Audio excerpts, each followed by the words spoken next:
రాష్ట్ర సాధన కోసం ఏం చేయాలా అని చెప్పి నిరంతరం తప్పించినటువంటి సంస్థ తెలంగాణ జాగృతి సంస్థ. ఆనాడు ఎక్కని కొండలేదు మొక్కని బండలేదు అన్నట్టు తెలంగాణ ఉద్యమంలో ఎక్కడికి పోయినా రాష్ట్రం రావాలి, తెలంగాణ ప్రజలు బాగుండాలని కోరుకున్నాం. రాష్ట్రం వచ్చిన తర్వాత కూడా అదే అలవాటుగా ఎక్కడికి పోయినా సరే మరి రాష్ట్ర ప్రజలు బాగుండాలి, సుభిక్షంగా ఉండాలి అని చెప్పి మేము చేస్తున్నటువంటి పోరాటాన్ని మీరు గమనిస్తూ ఉన్నారు. మాకు ప్రొఫెసర్ జయశంకర్ గారు ఒకటే మాట చెప్పుకొచ్చారు, ఏ రాష్ట్రమైనా సరే ఆ రాష్ట్రం యొక్క డబ్బు పోతే తిరిగి సాధించుకోవచ్చు, అవకాశాలు పోతే తిరిగి సాధించుకోవచ్చు, కానీ ఆ ప్రాంతం యొక్క అస్తిత్వం పోతే, ఆ ప్రాంతం యొక్క సాంస్కృతిక వైభవం కోల్పోతే మళ్ళీ తిరిగి సాధించుకోవడానికి అనేక సంవత్సరాలు పడుతుంది. కాబట్టి మరి రాజకీయ పోరాటం ఒక దిక్కు జరుగుతుంటే ఇంకొక పక్క సాంస్కృతిక పోరాటం జరగాలి అని చెప్తే ఖచ్చితంగా తెలంగాణ సంస్కృతిని కాపాడడం కోసం మేము బలంగా పనిచేసినాం. ఆ విషయం మీ అందరికీ తెలిసింది. అయితే కేవలం సాంస్కృతిక పోరాటమే కాకుండా ప్రతి సందర్భంలో కూడా తెలంగాణ ఉద్యమం అంటేనే రాజకీయంతో ముడిపడి ఉంది. కాబట్టి ఆనాడైనా రాజకీయాలు మాట్లాడినాం, ఈనాడైనా రాజకీయాలు మాట్లాడుతున్నాం. ఇది ఒక ప్రజాస్వామిక దేశం భారతదేశం.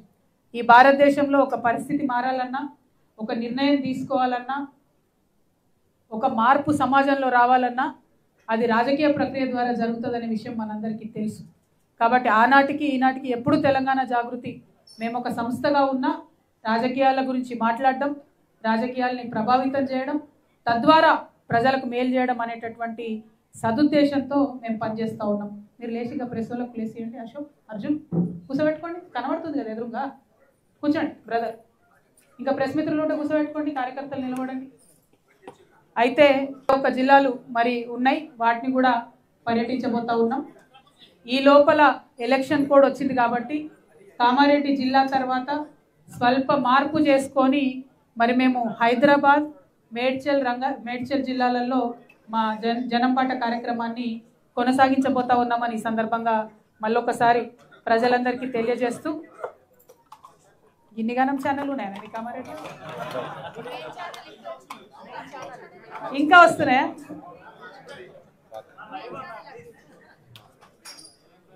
సన్నీ ఇంకో ఇద్దరు ముగ్గురిని హెల్ప్ తీసుకోండి, చైర్లు వేసుకో, 5-6 నిలబడరు. అందరు కూర్చొనే ఉంటే ఎవరు పని చేస్తారే? ఇక మన ఇద్దరం లేద్దాంపా, అట్లా కుర్చీలు వేస్తే అయిపోయి.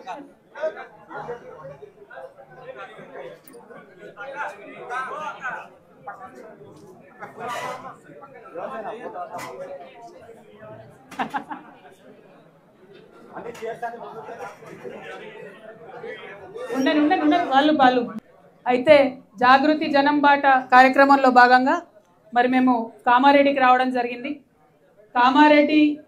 కామారెడ్డి జిల్లాలో ముందు మా పర్యటన జుక్కల్లో నాగమడుగు ప్రాజెక్టును సందర్శించడంతో ప్రారంభించి ఆ తర్వాత నిజాం సాగర్ పోయి అక్కడి నుంచి నాగిరెడ్డిపేట్, ఆ తర్వాత లింగంపేట్, ఆ తర్వాత కామారెడ్డి పట్టణానికి రావడం జరిగింది.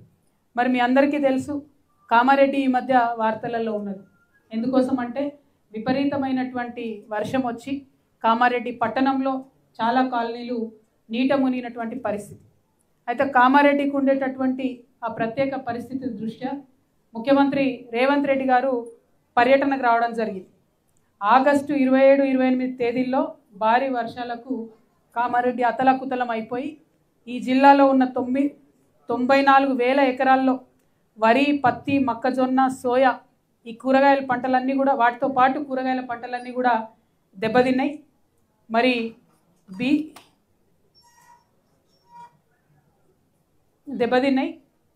ఆ సందర్భంలో ముఖ్యమంత్రి గారు 24 ఆగస్టుకు రాకుండా, బాగా వానలు పడుతున్నాయి, నా హెలికాప్టర్, నా గాలి మోటార్ గాలి ఎగురుతలేదు కాబట్టి నేను తర్వాత పర్యటనకు వస్తా అని చెప్పి సెప్టెంబర్ 4వ తారీఖు నాడు పర్యటనకు రావడం జరిగింది. వచ్చి ఆయన అన్ని తిరిగిపోయిండు, చూసుకొని ముఖ్యమంత్రి గారు అన్న మాటలు ఏంటంటే, వరదల కారణంగా చనిపోయిన వారి కుటుంబాలకు 5 లక్షల రూపాయలు ఇస్తాం, పంటలు దెబ్బతిని ఇసుక మేటలు ఎక్కడైతే వేసినాయో వారందరికీ ప్రత్యేక సాయం అందిస్తాం, పశువులు చనిపోయిన వారిని ఆదుకుంటాం, ఇండ్లు కూలిపోయిన వారికి ఇందిరమ్మ ఇండ్లు ఇస్తాం, వరద సాయంపై మళ్ళీ 15 రోజుల్లో సమీక్ష చేసి మీ అందరికి అండగా ఉంటా అని ముఖ్యమంత్రి గారు ఆనాడు చెప్పడం జరిగింది. దారుణం ఏంటంటే ఇంట్లో ఏ ఒక్కటి కూడా జరగలేదు.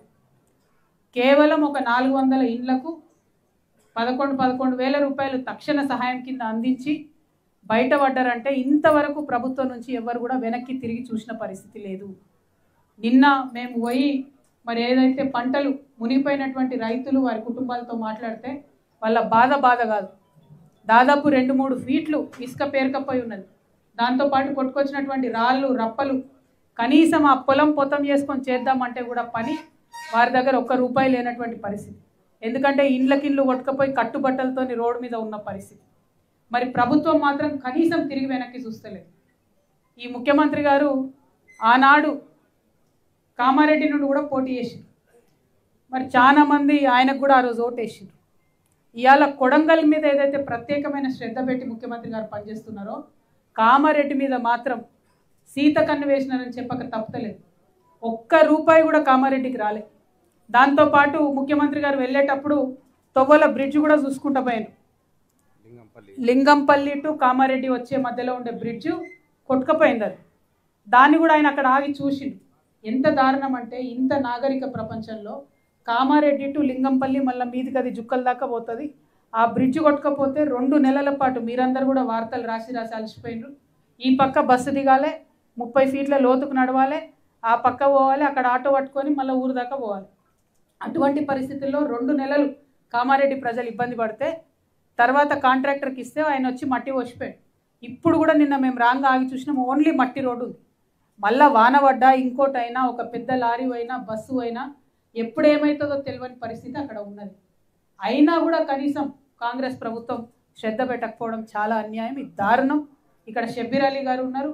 आपसे गुजारिश करती हूँ शब्बीर भाई, मैं आप बहुत इन्फ्लुएंशियल है सरकार में, आप ज़रा बात कीजिए, वो जो लिंगमपल्ली का ब्रिज है उसको जल्द से जल्द बनाइए. वो अपने लोगों के लिए जानलेवा साबित हो सकता है, तो इमीडिएटली उसके ऊपर आप యాక్షన్ లీజిए. షబ్బీర్ అలీ అన్న గమ్మత్తు అయినది పాపం. ఆయన గెలిచినప్పుడు ప్రభుత్వం రాదు, ఆయన ఓడిపోయినప్పుడు ప్రభుత్వం వస్తుంది. ఎప్పుడు ఆయన ఓడిపోయినాక ఇక గెలిచినోని టార్చర్ పెడుతుంటాడు అన్న. ఇప్పుడు ఈడ బీజేపీ ఆయన గెలిచిండు, ఆయన ఏ ప్రోగ్రామ్కి రాణిస్తలేడు. ఈయన ఎంపీలను పట్టుకొస్తాడు, మంత్రులను పట్టుకొస్తాడు, అన్ని ఇనాగ్రేషన్లు ఈయన వేస్తాడు షబ్బీర్ అలీ అన్న. చేస్తే వేసిండు కానీ ₹1 దేవేందన్న. అడుగు కదా మీ ముఖ్యమంత్రిని గట్టిగా, మన నిజామాబాద్కి ఏమైనా చేయమని అడుగు, మన కామారెడ్డికి ఏమైనా చేయమని అడుగు. ఎందుకు అడగడం లేదు? మీరు నిజామాబాద్లో పోటీ చేసిరు, అక్కడ ₹1 ఇవ్వలే. మీరు కామారెడ్డిలో కామారెడ్డి మనిషి, మీరు కామారెడ్డిగా నామ్ పడేసో ఆగే. ఎందుకు ఏం పని చేస్తలేరన్న? ఒక్కటంటే ₹1 ఇస్తలేదు. అసలు ఈ వరదలు ఎందుకు వచ్చినాయి కూడా మనకు తెలుసు. ఈ వరద బురదకు కారణమైన వాళ్ళు మొన్నటిదాకా బీఆర్ఎస్లో ఉన్నారు, ఇప్పుడు కాంగ్రెస్లోకి పోయినారు. వాళ్ళని అప్పుడేమనలేదు, ఇప్పుడేమంటలేదు. ఇక మరి ముఖ్యమంత్రి గారు ఏం చర్యలు తీసుకుంటారో, మరి హైడ్రా అసోంటి వ్యవహారం ఇక్కడ కామారెడ్డిలో కూడా పెడితే మొత్తం చెత్త సాఫ్ అవుతుందేమో, ఒక్కసారి దయచేసి ఆలోచన చేయాలని చెప్పి నేను కాంగ్రెస్ పార్టీని కోరుతా ఉన్నా. అదేవిధంగా ఇక్కడ మన గెలిచినటువంటి ఎమ్మెల్యే బీజేపీ వెంకటరమణారెడ్డి గారు, ఆయన తాజా సీఎం నోడగొట్టిండు, మాజీ సీఎం నోడగొట్టిండు, చరిత్రలో నిలిచిపోయిండు జాయింట్ కిల్లర్ లెక్క. అద్దప్తే ఆయన మాత్రం ఏం సాధిస్తలేరు. బీజేపీ పార్టీ మేమింత అంటారు. కనీసం ఇన్ని వరదలు వస్తే బీజేపీ వాళ్ళు వచ్చి పెరేడ్ చూసినట్టు చూసిపోయారు. అంటే మన దుఃఖం మన బాధ వాళ్ళకి ఎగ్జిబిషన్ లెక్క అయింది.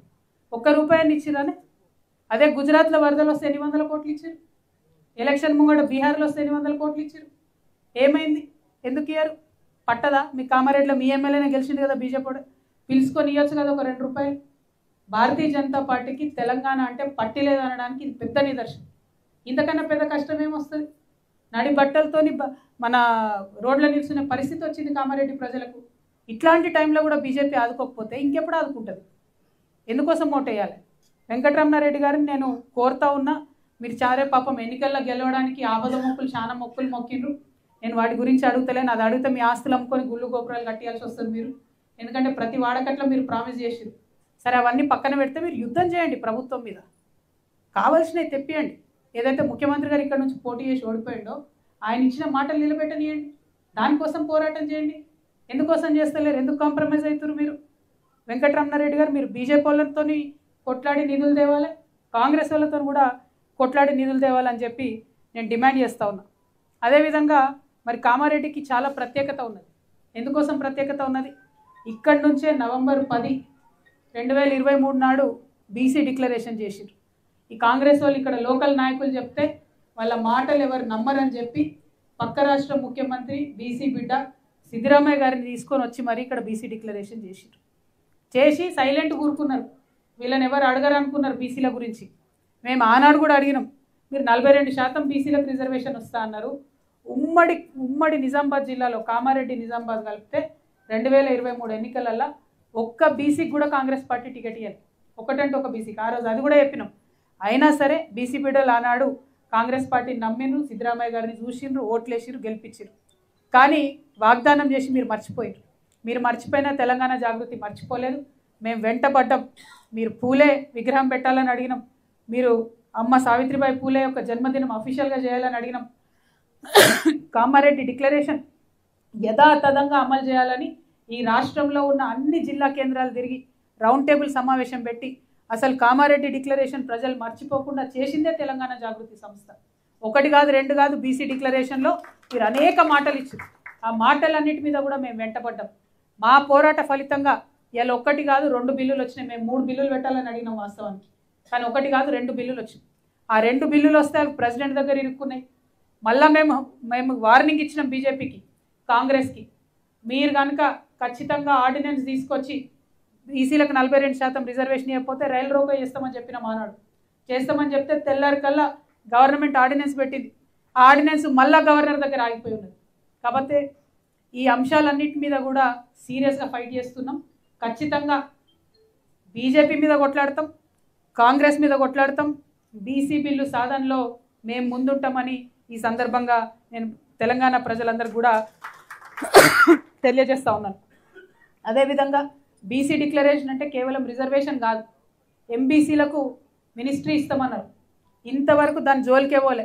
మినిస్ట్రీ పక్కన పెట్టండి, ఎంబీసీలలో వచ్చేటటువంటి పాపం నాయి బ్రాహ్మణులు, వాళ్ళకు అంతకుముందు ఉన్న గవర్నమెంటు సెలూన్లల్లో ఫ్రీ కరెంట్ ఇస్తుండే, రజక సోదరులు ఉంటే వాళ్ళకి ఫ్రీ కరెంట్ ఇస్తుండే. ఇవాళ వేలకు వేలు బిల్లు నాయి బ్రాహ్మణుల మీద, రజకుల మీద మోపుతున్నది కాంగ్రెస్ గవర్నమెంట్. తక్షణమే ఆ బిల్లులన్నీ రద్దు చేయాలని చెప్పి నేను డిమాండ్ చేస్తూ ఉన్నాను. అదేవిధంగా ఏం మాట్లాడినారు వీళ్ళు, 3 లక్షల కంటే తక్కువ వార్షిక ఆదాయం ఉంటే కంపల్సరీ ఆ విద్యార్థులందరికీ ఫీజు రియంబర్స్మెంట్ ఇస్తామని చెప్పారు. అసలు దాన్ని ఊసేతుతలేరు. 9,000 కోట్లు బకాయిలు అయిపోయి ఇవాళ బీసీ, ఎంబీసీ, ఎస్సీ, ఎస్టీ బిడ్డలు ఫీజు రియంబర్స్మెంట్ రాక ఇబ్బంది పడుతున్నటువంటి సందర్భం. ఇక ఇంకో మాట అన్నారు, ప్రభుత్వ కాంట్రాక్ట్లలో 42% ఇస్తామన్నారు బీసీలకు. దాని గురించి మాట లేదు, ముచ్చట లేదు. మేము హైదరాబాద్లో కొట్లాడినాం, బీసీ కాంట్రాక్టర్స్ అసోసియేషన్ అని వస్తే మా దగ్గరికి జిహెచ్ఎంసీలో వాళ్ళకు కొట్లాడి వాళ్ళకు వాటా ఇప్పించుకోగలిగినాం. అదే కొట్లాట రేపు రాష్ట్రం అంతా కూడా వేస్తాం. ఖచ్చితంగా మీరు ఏదైతే 42% బీసీలకు కాంట్రాక్ట్లు ఇస్తామన్నారో అవి ఇవ్వాలని చెప్పి నేను డిమాండ్ చేస్తూ ఉన్నాను. అదేవిధంగా 5 ఏళ్లలో ప్రతి సంవత్సరం 20,000 కోట్లు బీసీలకు బడ్జెట్ పెడతామని చెప్పడం బాగానే చెప్పారు. కానీ పెట్టింది ఎంత? వీళ్ళు అధికారంలోకి వచ్చిన మొదటి సంవత్సరం పెట్టింది 9,200 కోట్లు, కానీ అందులో సగం కూడా ఖర్చు పెట్టలేదు. మళ్ళీ రెండో సంవత్సరం పెట్టింది ఎంత? 11,400 కోట్లు, కానీ అందులో కనీసం పావు వంతు కూడా ఖర్చు పెట్టలేదు. అంటే కేవలం చెప్పడానికి 20,000 కోట్లు పెడతామని చెప్తారు, మరి ఎట్లా మీరు ఖర్చు పెడతలేరు? కనీసం పెట్టడానికి కూడా మీకు చేతులు వస్తలేవో బడ్జెట్లో అని చెప్పి నేను ఈ ప్రభుత్వాన్ని ప్రశ్నిస్తూ ఉన్నాను. ఇక అట్లనే రాజీవ్ యువ వికాసం అన్నారు, 15 లక్షల మంది అప్లై చేసుకున్నారు, అందులో సగానికి పైగా బీసీ బిడ్డలు ఉన్నారు. మరి మీరు ఆ బడ్జెట్ దీనికన్నా ఇవ్వండి, యువ వికాసం కింద పిల్లల కన్నా లోన్లు ఇవ్వండి, అది కూడా చేస్తలేరు. ఇక బీసీ, ఎంబీసీ కార్పొరేషన్లు ఏర్పాటు చేస్తామన్నారు, అన్ని కులాలకు ఫెడరేషన్లు ఏర్పాటు చేస్తామన్నారు. ఈ 2 ఏళ్లలో ఒక్క దగ్గర నుంచి కూడా ఏ ఫెడరేషన్ నుంచి, ఏ కార్పొరేషన్ నుంచి బీసీలకు కానీ ఎంబీసీలకు కానీ ఒక్కటంటే ఒక్క రూపాయి కూడా ఈ ప్రభుత్వం ఇవ్వలేదు. వాటిని యాక్టివేట్ చేయాలి, వాటిని ఆర్థికంగా బలోపేతం చేయాలని చెప్పి నేను డిమాండ్ చేస్తూ ఉన్నాను. అదేవిధంగా మరి మనందరికీ తెలుసు, తెలంగాణ మనం కొట్లాడి తెచ్చుకున్నదే నీళ్ళ కోసం. ఈ కామారెడ్డి జిల్లాలో జుక్కలు ఉంది, జుక్కల్లో నిజాం సాగర్ ప్రాజెక్ట్ ఉన్నది, కానీ జుక్కలకి దాంతో ఏం లాభం లేదు. జుక్కలకి దేంతో లాభం అవుతుంది? అయితే లెండి కట్టాలి.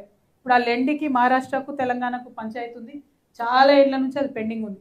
ఇప్పుడు మహారాష్ట్ర సైడ్ ఏదైతే భూమి సేకరించాలనో దాని మీద కొద్దిగా కదిలికున్నట్టు తెలుస్తుంది, కానీ అది ఎన్నేళ్ళు పడుతుందో తెలియదు. ఇక పోతే కౌలాస్ నాలా ప్రాజెక్టు ఉంది, అది 9,000 ఎకరాలకు నీళ్ళు ఇస్తుంది, అదొకే. ఇక నాగమడుగు ప్రాజెక్టు కట్టాల్సి వచ్చింది. ఎందుకోసం? కాళేశ్వరంతో జిల్లాలో మిగతా అన్ని నియోజకవర్గాలు కవర్ చేస్తాం కాబట్టి జుక్కల్కు కాళేశ్వరంతో లాభం ఉండదు కాబట్టి నాగమడుగు ప్రాజెక్టు కడతామని కట్టింది. నిన్న మేము పోయి సందర్శించినటువంటి మొదటి ప్రాజెక్ట్ అదే. మొత్తం కావాల్సింది 476 కోట్లు. ఇప్పటి వరకు బీఆర్ఎస్ ప్రభుత్వం కాంగ్రెస్ ప్రభుత్వం కలిపి ఇచ్చింది 64 కోట్లు. 200 ఎకరాలు సేకరించి ఆ ప్రాజెక్టు మొదలు పెట్టేది ఉండే. ఏం చేసిండ్రు?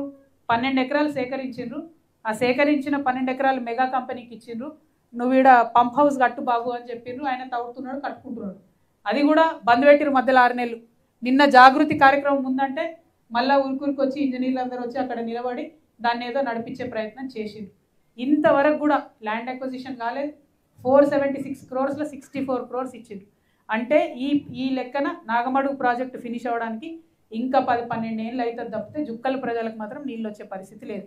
సో జుక్కల్లో ఉండేటటువంటి లక్ష్మీకాంతరావు గారిని నేను డిమాండ్ చేస్తూ ఉన్నా, పోయి కూర్చోండి, మీ ముఖ్యమంత్రి గారి దగ్గర పోయి కూర్చొని నాగమడుగు ప్రాజెక్ట్ అయ్యేటట్టు చూడండి. ఆ అయ్యేటటువంటి క్రమంలో అనేకమైన ఇబ్బందులు ఉన్నాయి. ఆ చుట్టుపక్కల 10 గ్రామాలు ఉన్నారు, వాళ్ళకి నీళ్ళు వస్తాయో రావో అనే అనుమానం ఉన్నది. ఎక్కడైతే ఆ వడ్డేపల్లిలో రిజర్వాయర్ కడుతున్నారో ఆ వడ్డేపల్లి రైతులకు ఇబ్బంది ఉన్నది. చాలా అంశాలు ఉన్నాయి. మళ్ళీ సపరేట్గా ఇరిగేషన్ మంత్రి గారికి కూడా నేను నాగమడుగు ప్రాజెక్ట్ కోసం కలుస్తాను. కానీ జుక్కల్ ఎమ్మెల్యే గారు ప్రత్యేక శ్రద్ధ పెట్టాలని చెప్పి నేను డిమాండ్ చేస్తూ ఉన్నాను. అది పోతే ఇక కాళేశ్వరం ప్రాజెక్టుతో ఏమనుకున్నారంటే కామారెడ్డికి నీళ్ళు వస్తాయి, ఎల్లారెడ్డికి నీళ్ళు వస్తాయి, అటు దుబ్బాకకు కొన్ని నీళ్ళు ఇస్తారు, బాన్స్వాడకు నీళ్ళు వస్తాయి, మెదక్కి నీళ్ళు వస్తాయి అని చెప్పి ప్యాకేజ్ 22 అని మొదలుపెట్టారు. ప్యాకేజ్ 22కు మొత్తం కావాల్సిన డబ్బు ఎంత అంటే 1446 కోట్లు. కానీ ఇప్పటి వరకు ఇచ్చింది ఎంత అంటే 450 కోట్లు. అదేవిధంగా ఈ ప్యాకేజ్ 22 కట్టాలంటే 1500 ఎకరాల ల్యాండ్ అక్విజిషన్ చేయాలి. దాంట్లో 2వ వంతు కూడా ల్యాండ్ అక్విజిషన్ ఇంతవరకు చేయలేదు. అంటే నేను బాజాప్తా చెప్తున్నా, ఇక రేపటి నుంచి బీఆర్ఎస్ వాళ్ళు నా మీద కంపనూరు వేసుకొని ఉడతారు. అయినా చెప్తున్నా, కాళేశ్వరంతో కామారెడ్డి జిల్లాలో ఒక్క ఎకరానికి కూడా నీళ్ళు రాలేదు. ఇంతవరకు కామారెడ్డికి రాలేదు, నిజామాబాద్లో కూడా ఎక్కడ నీళ్ళు రాలేదు. ఒక సీజన్కి ఏం చేసిర్రంటే హల్దీ వాగు నుండి నీళ్లు తీసుకొచ్చి నిజాం సాగర్కి ఇచ్చిర్రు. ఒక సీజన్. ఆ తర్వాత 4 ఏళ్ళు నిండా వర్షాలు పడ్డాయి, దాని అవసరమే లేకుండా పోయింది. అంతే తప్పితే ఈ కాళేశ్వరం ప్రాజెక్టుతోని లాభం జరిగింది కామారెడ్డికి లేదు, నిజామాబాద్కి లేదు. ప్యాకేజ్ 21 నిజామాబాద్లో ఉంటుంది, 22 కామారెడ్డిలో ఉంటుంది. ఈ రెండింటికి మధ్యలో కొండం చెరువు అని ఒకటి ఉంటుంది. ఆ కొండం చెరువు లింక్ అన్నట్టు, నిజామాబాద్లో ఎత్తుపోసిన నీళ్ళు కొండం చెరువుకి వస్తే కొండం చెరువు నుంచి కామారెడ్డికి రావాలి. ఇప్పుడు ఈ కొండం చెరువు ఏం చేసిర్రు, ఒరిజినల్ కెపాసిటీ 3.5 TMC ఉండే, దాన్ని 0.8 TMC చేసిరు. అంటే అనుకున్న స్థాయిలో రావు. మరి కొండం చెరువు కెపాసిటీ 0.8 TMC చేసినప్పుడు ఇక్కడ ప్యాకేజ్ 22 1400 కోట్లు ఎందుకు ఉంటుంది? తగ్గాలి కదా, తగ్గదు అది మాత్రం. ఎందుకంటే కాంట్రాక్టర్లకు పైసలు పోవాలి కాబట్టి తగ్గదు. నేను తెలంగాణ ప్రజలకు తెలియజేసేది ఏంటంటే నిజామాబాద్ కామారెడ్డి రెండింటికి కూడా కాళేశ్వరంతో ఒక్క చుక్క నీళ్ళు రాలేదు. ఈ 2 ప్యాకేజీలలో కూడా ఇప్పటివరకు ఖర్చు చేసింది కాంట్రాక్టర్లకు పోయింది తప్పితే ప్రజలకైతే లాభం జరిగింది లేదు. అదేవిధంగా మరి ఎల్లారెడ్డి చూసినా, కామారెడ్డి చూసినా, జుక్కలు చూసినా, బాన్స్వాడ చూసినా ఎక్కడైనా కూడా నీళ్లు అదనంగా మనకు వచ్చిందైతే ఏం లేదు. ఇవాళ జరగాల్సింది ఏంది, ఏదైతే మన నిజాం ఉన్నప్పుడు కట్టిండో, అప్పుడు ఉన్నటువంటి ఇంజనీరు నవాజ్ అలీ జంగ్ బహదూర్ ఏదైతే నిజాం సాగర్ ప్రాజెక్టు కట్టిండో, ఆయన అప్పుడు కట్టింది 30 TMCతోని 3 లక్షల ఎకరాలకు నీళ్ళు ఇవ్వాలని దాదాపు కట్టిరు. అది ఇప్పుడు మొత్తం కూడా మట్టి కూరుకపోయి ఉన్నది. తప్పకుండా కాంగ్రెస్ ప్రభుత్వం చేయాల్సినటువంటి పని ఏంటంటే అర్జెంటుగా మట్టి తీయాలి. తీస్తే కాళేశ్వరం కట్టడం ఆలస్యమైన, ఈ ప్యాకేజీల ఆలస్యమైన మొత్తం కామారెడ్డి జిల్లాకు కూడా సస్యశ్యామలం చేసుకునేటటువంటి ఆస్కారం ఉంటుంది. కాబట్టి దాన్ని తీయాలని అడుగుతున్నా. అట్లనే నిన్న నిజాం సాగర్ చూసి వచ్చినాం మేము. చాలా మంచి టూరిస్ట్ కేంద్రంగా ఉండే, ఇప్పుడు అక్కడ పశువులు మొత్తం మేసుడు తప్పితే ఉన్న పాత పార్కులన్నీ నాశనం చేసిండ్రు, గెస్ట్ హౌస్లన్నీ నాశనం చేసిరు. మరి జుక్కల్ ఎమ్మెల్యే గారు ఆయన నేను అప్పుడిప్పుడు చూసిన మీడియాలో ఆయన జర చదువుకున్నాడు. మరి దాన్ని టూరిస్ట్ స్పాట్ లెక్క తయారు చేయడానికి జుక్కల్ ఎమ్మెల్యే గారు ప్రత్యేక శ్రద్ధ పెట్టినట్టయితే స్థానికులకు ఉద్యోగాలు వస్తాయి. అదేవిధంగా కొంత డెవలప్మెంట్ జరిగేటటువంటి ఆస్కారం ఉంటుందని కూడా నేను భావిస్తూ ఉన్నాను. ఇక మేము ట్రావెల్ చేసేటటువంటి క్రమంలో పత్తి రైతులు కలిసిండ్రు చాలామంది, వాళ్ళకు అనేకమైన ఇబ్బందులు ఉన్నాయి. ఈసారి మొంతా తుఫాన్తో మొత్తం పత్తి తడిచిపోయింది. అయితే ఈ టెంపరీగా ఈసారి ఉండే కష్టాలే కాకుండా ఎప్పుడైనా కామారెడ్డి జిల్లా పత్తి రైతులకు లాభం జరగాలంటే ఖచ్చితంగా జిన్నింగ్ మిల్ రావాలని అడుగుతూ ఉన్నారు. దాని మీద స్థానికంగా ఉండే నాయకులు దృష్టి పెట్టాలి. మనం కూడా జాగృతి నుండి ప్రత్యేకంగా జిన్నింగ్ మిల్ కోసం కార్యాచరణ తీసుకోవాలని చెప్పి మిమ్మల్ని తెలియజేస్తూ ఉన్నాను. అదేవిధంగా ఇక పోడు భూములు చాలా వందల వేల ఎకరాలు కూడా పోడు భూముల పట్టాలు పెండింగ్ ఉన్నాయి. దానికి సంబంధించి ఒక కార్యాచరణ ఖచ్చితంగా ఇక్కడ తీసుకోవాల్సిన అవసరం ఉంది. ఇదే ముఖ్యమంత్రి గారు రేవంత్ రెడ్డి గారు కాయస్థు లంబాడాలు ఉన్నారు, వాళ్ళకు మస్తు వాగ్దానాలు చేసారు. కనీసం ఆ వాగ్దానాలన్నీ పక్కన పెడితే పోడు భూమి పట్టాలన్న ఆ లంబాడాలకు ఇవ్వాలని చెప్పి నేను డిమాండ్ చేస్తూ ఉన్నాను. ఇక ఇందిరమ్మ ఇండ్ల గురించి ఎంత తక్కువ చెప్పుకుంటే అంత మంచిది. ఎంత ఘోరం అంటే ఎంత దారుణమైన పరిస్థితి అంటే వచ్చిన వాళ్ళకే ఇండ్లు ఉన్న వాళ్ళకే ఇచ్చిండ్రు, అది కూడా కాంగ్రెస్ కార్యకర్తలకే ఇచ్చుకున్నారు. ఎక్కడనో అడప దడప ఒకరికో ఇద్దరికో ఇస్తే లంచం తీసుకున్నారు. సరే ఏదో ఒకటి కాలవడని ఇల్లన్న గట్టనిస్తారా అంటే ఇప్పుడు ఉన్న ఇల్లు ఊలగొట్టుకుంటేనే ఇందిరమ్మ ఇల్లు ఇస్తామని చెప్తున్నారు. నిజంగా ఒక్క మాట ఆలోచించాలి, మనం ఉన్న ఇల్లు ఊలగొట్టుకుంటే ఏడ ఉండాలి వాళ్ళు? సిటీలో కావచ్చు, ఊర్లలో కావచ్చు, ఉన్న ఇల్లు కూలగొట్టుకుంటే ఎక్కడ పోయి ఉండాలి? మరి ఉన్న 2, 3, 4 నెలలకు రెంట్ కడతారా? ఊర్లలో ఇంకోళ్ళు కిరాయిలకు ఇస్తారా? ఇయ్యరు కదా. అవన్నీ ప్రాక్టికల్ పరిస్థితులు మనకు తెలిసినాయి. దానికి ఏదన్నా ఒక ఉపాయం దయచేసి ఎమ్మెల్యే స్థాయిలోనో ఆ ఇందిరమ్మ కమిటీలు వేసిన దగ్గరనో ఆలోచన చేసి మంచి సొల్యూషన్ వెతకాలని చెప్పి నేను డిమాండ్ చేస్తూ ఉన్నాను. ఇందిరమ్మ ఇండ్లకు డబ్బులు అడుగుతున్న విషయం ముఖ్యమంత్రి గారు తెలుసుకోవాలి, షబ్బీర్ అలీ గారు తెలుసుకోవాలి. కాంగ్రెస్ కార్యకర్తలు కట్టడి చేసిన ఇందిరమ్మ ఇండ్లకు అర్హులైన వాళ్ళకి ఇప్పియాలని చెప్పి నేను డిమాండ్ చేస్తూ ఉన్నా. ఇక మనకు మంచి 2 పెద్ద ఆలయాలు ఉన్నాయి. ఒకటి త్రిలింగేశ్వర స్వామి ఆలయం నాగిరెడ్డిపేట మండలంలో ఎల్లారెడ్డి నియోజకవర్గంలో, అదేవిధంగా కాలభైరవ స్వామి టెంపుల్. ఈ రెండింటికి కూడా నేను స్వయంగా డబ్బులు చెక్కులు రెడీ చేసుకుంటే కూడా అంతకుముందు అక్కడ ఉన్న ఎమ్మెల్యే గారు ఇవ్వకుండా అడ్డుపడ్డారు. మరి పోనీ నాకు అడ్డుపడ్డావు, మీరన్నా తెచ్చిరా అంటే అప్పుడు తేలేదు, ఇప్పుడు తేలేదు. మనుషుల మీద కోపమే, దేవుళ్ళ మీద కోపమే, ఇది ఎక్కడలోళ్ళి. కనీసం ఇప్పటికన్నా త్రిలింగేశ్వర స్వామి వారి ఆలయానికి, కాలభైరవ స్వామి టెంపుల్కి మీరు ముందడుగు వేయాలి. మీరు ముందడుగు వేయకపోతే మేము జాగృతి నుండి సిఎస్ఆర్ ఫండ్స్ తీసుకొచ్చి వాటిని డెవలప్ చేసుకుంటామని కూడా చెప్తా ఉన్నాం. మరి ఎల్లారెడ్డిలా ఇప్పుడు ఎమ్మెల్యేలు ఉన్నారు, ఆయన ఏంది మదన్ మోహన్, ఆయన ఎట్లుంటాడో కూడా అక్కడ వాళ్ళు మర్చిపోయినట్టున్నారు. అసలు ఆయన 3 నెలలకు ఒకసారి వస్తాడని నేనంటే లేడీస్ చెప్తారు, 3 నెలలు ఎక్కడక్క 2 ఏళ్ళే కనని పడతలేడు మనిషి అని చెప్తున్నారు. చాలా దారుణమైన పరిస్థితి ఉంది. మరి ఎమ్మెల్యేలు కనీసం అప్పుడో ఇప్పుడో ప్రజలలో తిరగకపోతే ఎట్లా అన్న విషయాన్ని కూడా ప్రజాప్రతినిధులు ఆలోచించాలి. అయితే నేను ఈరోజు కామారెడ్డి జిల్లాలో ఉన్నటువంటి యువమిత్రులందరినీ కూడా కోరుతా ఉన్నా. ఇప్పుడు సర్పంచ్ ఎన్నికలు వచ్చినాయి, మీ ఊర్లలో ఓట్లు అడగడానికి అందరు వస్తారు. ఖచ్చితంగా ప్రశ్నించండి దయచేసి. ఎందుకంటే ఈ 15 రోజుల ఓట్ల తర్వాత మళ్ళీ మీకు ఎవరు కనబడరు. కాంగ్రెస్ వాళ్ళు వచ్చినా, బీజేపీ వాళ్ళు వచ్చినా, బీఆర్ఎస్ వాళ్ళు వచ్చినా క్వశ్చన్ చేయండి. మీరు ఏం చేస్తారు మా ఊరికి అని క్వశ్చన్ చేయండి. మాట తీసుకోండి, మాట తీసుకొని మీకు నచ్చినోని గెలిపించుకోండి. కాకపోతే వాళ్ళు ఇచ్చినటువంటి మాట తీర్చేంత వరకు వాళ్ళ తాట తీయండి అని చెప్పి యువమిత్రులందరూ కూడా నేను కోరుతా ఉన్నాను. లేకపోతే ఏమవుతుందంటే రాజకీయాలు మారవు, చెప్తారు బయటపడతారు, గెలుస్తారు బయటపడతారు, తర్వాత మిమ్మల్ని కనీసం పట్టించుకోరు, చూసుకోరు. కాబట్టి యువమిత్రులు మేల్కోవాలి. మాడబిడ్డలు చాలా నయం. ఎవ్వరు వచ్చినా ఊర్లకు ఖచ్చితంగా క్వశ్చన్ చేస్తారు మాడబిడ్డలు. ఏమై సార్ ఇల్లు ఇస్తానో ఎందుకు ఇవ్వలే, ఏమై సార్ పెన్షన్ ఇస్తానో ఎందుకు ఇవ్వలే అని అడుగుతారు. మా ఆడబిడ్డలకు ఉన్న చైతన్యం యువమిత్రులు తెచ్చుకోవాలని చెప్పి నేను ఈ సందర్భంగా రిక్వెస్ట్ చేస్తూ ఉన్నాను. అదేవిధంగా కౌలాస్ కోట మీ అందరికీ తెలుసు, చాలా మంచి కోట. దాన్ని ఇదివరకు బీబీ పాటిల్ గారు దత్తత తీసుకున్నారు. దత్తత తీసుకున్న ఆయన ఏం చేయలేకపోయారు. 2 సార్లు అక్కడ జెండా పండగ వేసిరు, జెండా ఎగిరేసిరు. కాకపోతే అంతకు మించి ₹1 కూడా కౌలాస్ కోటకు రాలే. ఇక్కడ కౌలాస్ కోట అక్కడ నిజాం సాగర్ డెవలప్ చేసుకుంటే జుక్కల్ లాంటి నియోజకవర్గానికి మంచి ఉపయోగం ఉంటుంది. దాని మీద ప్రభుత్వం దృష్టి పెట్టాలని చెప్పి నేను డిమాండ్ చేస్తూ ఉన్నాను. ఇక అన్ని ఒక ఎత్తు అయితే ఇన్ని రోజులు నేను ఈ 11 జిల్లాలు తిరిగిన దాంట్లో నాకు 2 సార్లు మాత్రం తీవ్రమైన బాధ కలిగింది. ఒకటి ఆదిలాబాద్లో తిరుగుతున్నప్పుడు ఆ రోడ్లు, ఆ ఇండ్లు చూస్తే పోయిన సెంచరీలో ఉన్నట్టు అనిపించింది, పోయిన శతాబ్దంలో ఉన్నట్టు అనిపించింది. మళ్ళీ సేమ్ ఫీలింగ్ నా జుక్కల్లో వచ్చింది నాకు. ఎక్కడ ఏ రోడ్డు చూడు మట్టి కొట్టుకపోయి చాలా దారుణమైన పరిస్థితి ఉన్నది. ఒక పక్క రోడ్లు అంత భయంకరంగా ఉంటే ఇంకొక పక్క పాపం యువమిత్రులు వర్షం పడ్డప్పుడు రోడ్లలో ఇంత గుంతలు ఉన్నాయని వాళ్ళు నాట్లేసి ప్రొటెస్ట్ చేస్తే జుక్కల్ ఎమ్మెల్యే గారు 11 మంది మీద కేసు పెట్టించారు. అరే మీరు పనిచేయరు, మీ దృష్టికి తీసుకొచ్చినటువంటి యువకుల మీద కేసులు ఎట్లా పెట్టిస్తారు? నేను ఎస్పీ గారిని కోరుతా ఉన్నా, అట్లనే ఎమ్మెల్యే గారిని నేను డిమాండ్ చేస్తూ ఉన్నా, మీరు ఖచ్చితంగా ఆ కేసులు వెనక్కి తీసుకోవాలి. తీసుకోకపోతే ఊరుకునేది లేదు. తప్పు మీది, రోడ్ అయ్యేది మీరు, అడిగినటువంటి వాళ్ళ కేసులు పెట్టేటటువంటి అధికారం మీకు లేదు. ఈ వైఖరి కాంగ్రెస్ ప్రభుత్వం ఎక్కువగా అనిపిస్తుంది. మేము మొన్న చేవెళ్ళకు పోయినాం, ఆడ పెద్ద యాక్సిడెంటే, అంతమంది చనిపోయారు. అక్కడ కూడా అదే జరిగింది. పాపం యువకులు రోడ్లు బాగాలేదనంటే వాళ్ళ మీద కేసులు పెట్టిరు, తెల్లారో మర్నాడు యాక్సిడెంట్ అయింది. ఇక్కడ కూడా మనం సరి చేసుకోవాలి, రోడ్లు బాగా చేసుకోవాలి, కానీ యువకుల మీద కేసు పెడితే ఏమొస్తుంది? 11 మంది పిల్లలు వాళ్ళు ఉద్యోగాలకు రాయాలి, ఎగ్జామ్స్ రాయాలి, వాళ్ళ భవిష్యత్తు పాడైతే ఖచ్చితంగా వెనక్కి తీసుకోవాలని చెప్పి నేను ఎస్పీ గారిని డిమాండ్ చేస్తున్నా. మీ అందరికీ నా సంగతి తెలుసు, నేను చెప్పి ఊరుకోను, ఫాలో అప్ చేస్తాను, లెటర్లు రాస్తాను, అవసరమైతే కోర్టు దాకా పోతాం. అది జరగక ముందే వెనక్కి తీసుకోవాలని చెప్పి నేను డిమాండ్ చేస్తూ ఉన్నాను. ఇక జీవో నంబర్ 317 గురించి మేము ఎక్కడికి పోతే అక్కడ అందరు కూడా మాకు చెప్పడం జరిగింది. కేవలం టీచర్లే కాదు, అన్ని డిపార్ట్మెంట్లు, హెల్త్ డిపార్ట్మెంట్లో ఉద్యోగులు, అన్ని డిపార్ట్మెంట్లో ఉద్యోగులు జీవో నంబర్ 317తోని ఇప్పటికి కూడా ఇబ్బంది పడుతూ ఉన్నారు. ఆ జీవో నంబర్ 317 మీద బాగా మాట్లాడి రేవంత్ రెడ్డి గారు కేసీఆర్ గారిని విమర్శించి అధికారంలోకి వచ్చింది. కానీ ఇంతవరకు జీవో నంబర్ 317తో ఇబ్బంది పడుతున్నటువంటి ఉద్యోగులు ఎవరి జిల్లాలకు వాళ్ళు రాలేదు, ఎవరి కుటుంబాల దగ్గరికి వాళ్ళు పోలేదు. దాని మీద దయచేసి దృష్టి పెట్టాలని చెప్పి నేను ప్రభుత్వాన్ని డిమాండ్ చేస్తూ ఉన్నాను.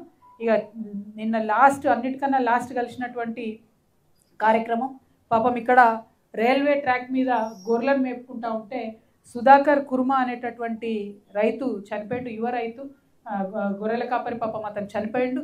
200 గొర్రెలు చనిపోయినాయి ఆయనవి. కనీసం మీ అందరికీ తెలుసు, నిజంగా ప్రెస్ మిత్రులందరూ కూడా, అంతకుముందు ఇల్లు కాలిపోతే ఇట్లా గొర్రెలకు ఏమన్నా అయితే ఏమన్నా కొట్టుకపోతే ఎంఆర్ఓలో వచ్చి ఇద్దరు ఒక 5,000 10,000, అసలు అది కూడా లేదండి.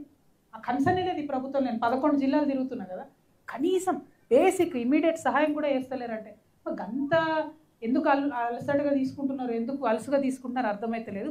200 గొర్రెలు చనిపోయినాయి, దాంతోపాటు వాటిని కాపాడే ప్రయత్నంలో ఆ కుర్మా సోదరుడు చనిపోయాడు. మరి కనీసం ప్రభుత్వాలు ఆలోచన చేయాలి కదా. ఇవాళ మా సంపత్ గారి ఆధ్వర్యంలో, మా వసంత గారి ఆధ్వర్యంలో మేము మా జాగృతి సంస్థ నుండి ఒక 50,000 రూపాయలు వాళ్ళకు సహాయంగా అందించగలిగినాం. వాళ్ళ పిల్లల చదువు బాధ్యతలు కూడా మేము జాగృతి సంస్థ నుండి మేము తీసుకుంటామని చెప్పినాం. కాకపోతే మేము ఒక సంస్థ, మేము ఎంతకని చేయగలుగుతాం? ఒక పాలసీ రావాలి, ప్రభుత్వం ఆదుకోవాలి ఇట్లాంటి వాళ్ళను. ఇవి ఘోరమైన యాక్సిడెంట్లు. మీరు కనీసం ఆ ఎమ్మెల్యేలు, లోకల్ ఎమ్మెల్యేలు గట్టిగా రైల్వే వాళ్ళతో మాట్లాడితే వాళ్ళని ఇస్తారు, ఆ మాత్రం కూడా పట్టించుకోకపోతే ఎట్లా? ఇదివరకు నిజామాబాద్లో రైలు పోయే దగ్గర భూములు పోతే వాళ్ళ కోసం అప్పుడు మేము మాట్లాడినాం, ఇప్పించుకోగలిగినాం కాంపన్సేషన్. ఆ మాత్రం బాధ్యత ప్రజాప్రతినిధులు తీసుకోకపోవడం అన్నది చాలా దారుణం, అన్యాయం.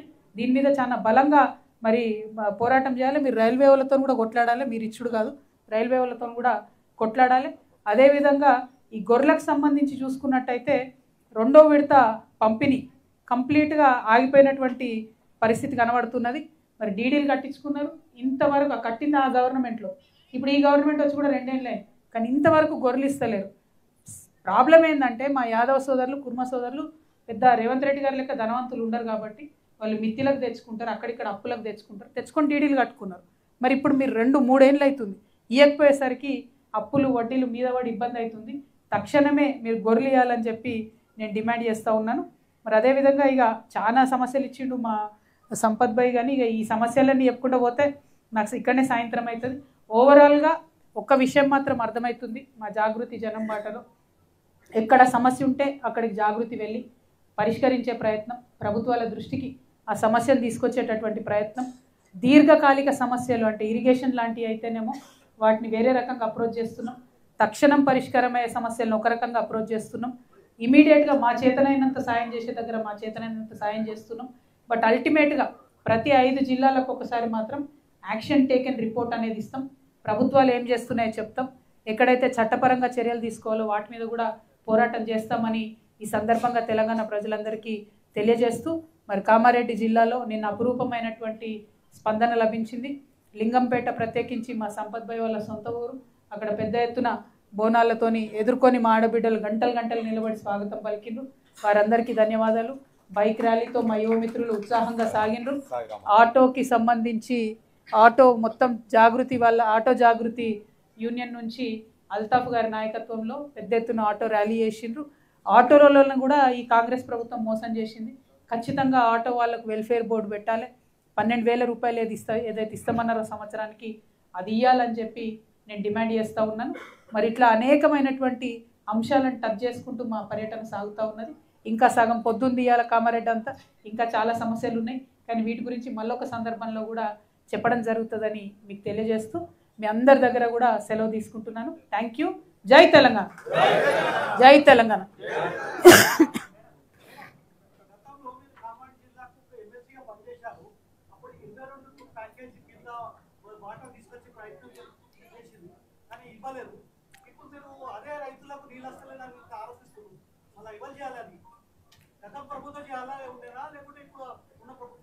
ఓకే, ప్యాకేజ్ 22 కింద ఫస్ట్ మేము ఎంపీగా అయిన తర్వాత ప్యాకేజ్ 21, 22 డిజైన్ చేసినప్పుడు 21 డిజైన్ ఒకలాగా ఉండే, 22కి వచ్చేటప్పటికి కాలువల డిజైన్ పెట్టినప్పుడు 1000 ఎకరాల భూమి పోతుంది అని చెప్పి రైతులు చెప్తే ఒక 2 సంవత్సరాలు లేట్ చేసినాం. కానీ ఆ డిజైన్ను మార్పిచ్చి మేము పైప్డ్ వాటర్ సప్లై అని చెప్పి పెట్టడం జరిగింది. డబ్బులు ఎక్కువైనా సరే కేసీఆర్ గారిని ఒప్పించి ఆనాడు పైప్డ్ వాటర్ సప్లై చేయాలని చెప్పి చెప్పడం జరిగింది. మా బాధ్యత మేము ఏదైతే రైతులు మాకు చెప్పినరో దాన్ని మార్పిచ్చి కాలువల నుంచి కెనాల్ నుంచి పైప్డ్ వాటర్ సప్లైకి మార్చినాం. సో భూమి అక్విజిషన్ అన్నది ల్యాండ్ అక్విజిషన్ తక్కువ చేసినాం. కానీ మేము తక్కువ చేసిన తర్వాత కూడా ఆ ప్రభుత్వంలో జరిగినటువంటి తప్పు, కొనసాగుతున్నటువంటి తప్పు, అందులో అప్పటి నుంచి ఇప్పటి వరకు కూడా ల్యాండ్ అక్విజిషన్ చేసుకోలేదు. నేను ఎమ్మెల్సీగా ఉన్నా, ఇంకొకరు ఎమ్మెల్సీగా ఉన్నా, వాస్తవం ఏంది అంటే కఠోర సత్యం ఏంటంటే పని జరగలేదు. కాళేశ్వరం నీళ్లు కామారెడ్డికి రాలేదు, కామారెడ్డి జిల్లాకు. కాబట్టి నేను కోరేది ఏంటంటే ఏదైతే ప్రాజెక్టులు ఒక ప్రభుత్వం మొదలుపెట్టిందో ఇంకొక ప్రభుత్వం కూడా దాన్ని కొనసాగించాలి. కొనసాగించకుంటే ఇక్కడ ఆయన ఇక్కడ తవ్విండు, నేను ఇంకో దగ్గర తవ్వుతా అంటే ఇక తెలంగాణకు ప్రాజెక్టులు వచ్చేది ఎప్పుడు, కంప్లీట్ అయ్యేది ఎప్పుడు? ఒకవేళ ఈ ప్రభుత్వం కాళేశ్వరం కొనసాగించదలుచుకోకపోతే, కామారెడ్డి ప్రజలకు ఇంకేదన్నా పథకం ద్వారా నీళ్ళు ఇవ్వాలనుకుంటే, లేదా కాళేశ్వరం పనులు మూసేస్తాం అనుకుంటే అదన్నా వాళ్ళు చెప్పాలి. 2 ఏళ్ళు అయిపోయింది కదా, ఇప్పుడు కూడా కేసీఆర్ని తిడతామంటే ఎట్లా? అది కాదు, కేసీఆర్ని తిట్టగాడు తిట్టిరు, అయిపోయింది, ప్రజలు ఓడగొట్టేసారు. ఇప్పుడు జరగాల్సింది ఏంది?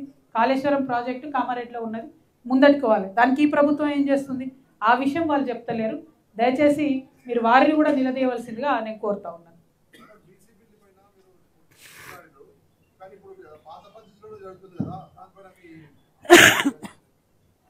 ఒకటన్నా, అన్ఫార్చునేట్లీ బీసీ బిల్ కోసం ఎంత కొట్లాడినా సరే కాంగ్రెస్ ప్రభుత్వం ఇవాళ రేవంత్ రెడ్డి గారిని మేము మొన్ననే చెప్పినాం, వారిని బీసీ ద్రోహిగా మేము ప్రకటించినాం. ఎందుకంటే ఇన్నిసార్లు ఢిల్లీకి పోయొచ్చారు ముఖ్యమంత్రి గారు, ఒక్క లెటర్ ఏక్ भी खत आपको नहीं दिखता साहब, इन्हों जाके मोदी साहब से पूछे कि 42% रिजर्वेशन पास करा दो बोल के, एक भी खत नहीं दिखता आपको. ఒక్కటంటే ఒక లెటర్ రాయలే ఆయన. అంటే ఇంతవరకు అఖిలపక్షం ఢిల్లీకి తీసుకుపోతానని తీసుకుపోలేదు. ఒక 2 సార్లు మాత్రం కాంగ్రెస్ నుంచి అక్కడ పోయి ఏదో ధర్నాలు చేసినట్టు చేసిరు. దానికి రాహుల్ గాంధీ రాలే, ఇంకోళ్ళు రాలే, వీళ్ళే పోయినారు, వీళ్ళే ఢిల్లీలో ధర్నాలు చేసిరు, వాపస్ వచ్చారు తప్పితే దాంతో నెట్ రిజల్ట్ 0. సో నేను డిమాండ్ చేసేది ఏంటంటే ఇంత అర్జెంట్ ఎందుకు పెడుతున్నారు సర్పంచ్ ఎన్నికలు? ఏం అవసరం ఉన్నది మీకు? జయలలిత గారు తమిళనాడులో 9 ఏళ్ళు ఆపిన ఎన్నికలు, ఆపితే అక్కడ రిజర్వేషన్ వచ్చింది బీసీలకు, ఆడ బీసీలకు వచ్చింది, ఎంబీసీలకు వచ్చింది. మరి ఇవాళ మన దగ్గర ఉవ్వెత్తున ఉద్యమం సాగుతున్నది, అందరు మొత్తుకుంటున్నారు, మాకు కావాలని కోరుతున్నప్పుడు వీళ్ళకంతా హడావుడేముంది? పోనీ కేంద్రం నుంచి నిధులు రావంటే మీరు పోయి ఏదైనా అండర్స్టాండింగ్ చేసుకోవచ్చు కదా. పంచాయత్ సెక్రటరీలు ఉన్నారు కదా, మినిస్టర్లు ఉన్నారు కదా, ఇక్కడ గ్రామీణ వెల్ఫేర్ శాఖ ఉంది, అక్కడ గ్రామీణ వెల్ఫేర్ శాఖ ఉంది, ఎందుకు ఆగుతాయి నిధుల ఫ్లో? మీరు చాలా అప్పులన్నీ కూడా మేము మాడిఫై చేసి వాటి ఇంట్రెస్ట్ రేట్లు తగ్గిస్తున్నాం అని గొప్పలు చెప్పుకుంటున్నారు కదా, మరి ఇది చేయండి. ఎందుకు చేయరు? అంటే మీ మైండ్లో, మీ మనసులో బీసీలకు న్యాయం చేయాలని ఉద్దేశమే లేదు ఈ కాంగ్రెస్ పార్టీ. ఉంటే ఇంత తొందరగా ఎన్నికలు పెట్టరు. ఓకే ఠీకే, 42% కాంగ్రెస్ పార్టీ ఇస్తూ ఉంటుంది. ఇవాళ కాంగ్రెస్ పార్టీ ఒక దగ్గర బీసీ బిడ్డకి ఇస్తే బీఆర్ఎస్ ఆ ఊర్లో బీసీకి ఇస్తుందని గ్యారంటీ ఉందా? బీజేపీ ఆ ఊర్లో బీసీకి ఇస్తుందని గ్యారంటీ ఉందా? సో అంటే ఏందన్నట్టు వీళ్ళు ఇచ్చినట్టు చేయాలి, ఓడగొట్టినట్టు చేయాలి. కాంగ్రెస్ పార్టీకి అది ముందు నుండి ఉన్న అలవాటే. ఏం చేసిండ్రు? పోయిన ఎన్నికల బీసీ డిక్లరేషన్ ఇక్కడ చేసిర్రు, కానీ జిల్లా మొత్తంలో ఒక బీసీకి ఇవ్వలే. మొత్తం రాష్ట్రంలో ఒక పద్మశాలికి ఇస్తే ఎక్కడ ఇచ్చారు? చార్మినార్ కాడ ఇచ్చారు, పత్తర్గట్టి అదేదో కాన్స్టిట్యున్సీలో, యాకత్పుర కాన్స్టిట్యున్సీలో. ఆడ బ్రహ్మదేవుడు కూడా గెలవడు ఆడ ఎంఐఎం మీద, ఆడ తీసుకుపోయి పద్మశాలిలకు ఇచ్చారు, ఆయన తోడగొట్టేసి. అంటే ప్రాబ్లం ఏంది అని అంటే ఎక్కడైతే ఓడగొట్టాలో అక్కడ ఇచ్చినట్టు చేస్తారు అన్నట్టు, కానీ లాభం రాకుండా చేస్తారు. సో ఇవాళ నిజంగా కూడా పోనీ మీరు 42% ఏ ఊర్లలో ఇస్తారో అన్ని పార్టీలు చెప్పండి, అన్ని పార్టీలు మేము అదే ఊర్లో బీసీలకు ఇస్తామని చెప్పండి. సాధ్యమవుతుందా? కాదు కదా. కానప్పుడు ఎందుకు మోసం చేయాలి? ఇందులో అందరికన్నా పెద్ద ద్రోహి బీజేపీ పార్టీ, వాళ్ళని కూడా మేము నిలదీస్తాం.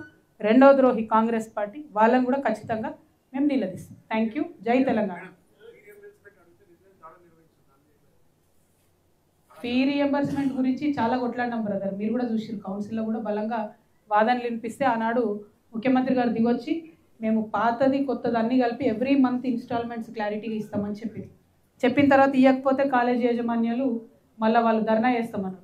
అంటే మొన్న 300-600 కోట్లు ఇచ్చినట్టున్నారు. కానీ ఆ పాలసీ వల్ల నేను నిజంగా బాధతో చెప్తున్నాను, ఇలా పాలిటిక్స్ ఏం లేదు, హెవీగా లాస్ అయ్యేది ఆడపిల్లలు. ఫీ రీఎంబర్స్మెంట్ ఫెయిల్ అయితే హెవీగా లాస్ అయ్యేది ఆడపిల్లలు. పాపం డిగ్రీ దాకా చదువుకుందాం అనుకుంటే ఫస్ట్ ఇయర్నో సెకండ్ ఇయర్నో ఫీజు కట్టకపోతే ఆడపిల్లలకి ఎవరు ఫీజులు కట్టరు, మగపిల్లలకైతే ఇల్లమ్మన్న ఫీజులు కడతారు. కానీ ఈ పాపం, ఈ ఉసురు మాత్రం ముఖ్యమంత్రి గారికి తగలకుండా పోదు. Thank you.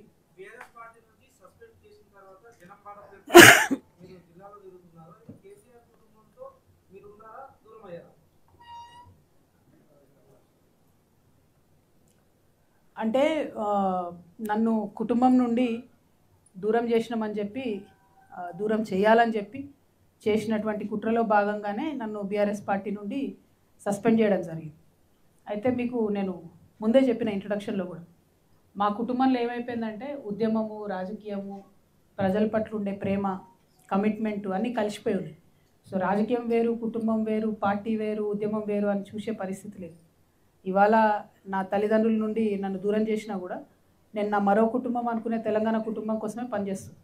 ఒక ఆడబిడ్డగా నాకు డెఫినెట్గా బాధ ఉంటుంది కదా బ్రదర్. నేను జైల్లో ఉన్నప్పుడు కూడా నా పిల్లల కన్నా ఎక్కువ నేను మిస్ అయింది, బాధపడ్డది మా మదర్ గురించి, ఆమె హెల్త్ గురించి. ఇప్పుడు మదర్ ఫాదర్ నుంచి నన్ను దూరం చేసి కొంతమంది శునకానందం పొందుతుండొచ్చు. కాకపోతే నాకు ఇంకో పెద్ద కుటుంబం ఉన్నది. ఆ కుటుంబం యొక్క బాగోగులు చూసుకోవడానికి, ఆ కుటుంబం యొక్క సమస్యలు అడ్రస్ చేయడానికి, అంటే నాతో అంత అవుతుందా అన్ని సమస్యలు అడ్రస్ చేస్తున్నా అంటే చేయలేకపోవచ్చు. కానీ నేను అడుగుతా, బరాబర్ అడుగుతా, అడిగే కాడికి అడుగుతా, వీలైన కాడికి ఈ సమస్యలు సాల్వ్ చేయడానికి నా వంతు ప్రయత్నం నేను చేస్తాను. సో మరో కుటుంబాన్ని నేను తెలంగాణలో వెతుక్కుంటున్నా. మీరందరూ ఇంత పెద్ద కుటుంబం ఉన్నారు, టెన్షన్ పడేదేం లేదు. బాధ ఖచ్చితంగా అవుతుంది, కానీ అంతకన్నా ఎక్కువ ధైర్యంతో ముందుకెళ్దామని డిసైడ్ చేస్తాను. Thank you. జై తెలంగాణ, జై జాగృతి.